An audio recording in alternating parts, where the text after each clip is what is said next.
जानते क्या हो तुम? एक दो फूल तोड़कर उसका ताज बनाकर मेरा दिल जीत लोगे तुम, हाँ? मैं भला क्यों ऐसा कुछ करूँगा? इधर देखो मेरी तरफ। हमारे यहाँ तुम्हारे जैसे बदमाश नहीं पाए जाते, समझ गए?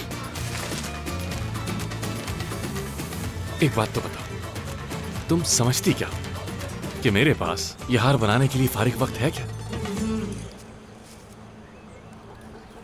तो फिर कौन रख कर गया था इसे मेरी खिड़की के बाहर? मुझे कैसे मालूम होगा कि ये किसने तुम्हारी खिड़की के बाहर रखा था?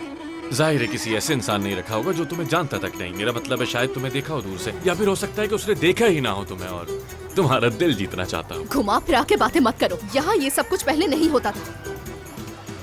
क्यों? तुम्हें कभी किसी ने पसंद नहीं किया क्या? अब जाहिर है उनका भी तो कोई कसूर नहीं है।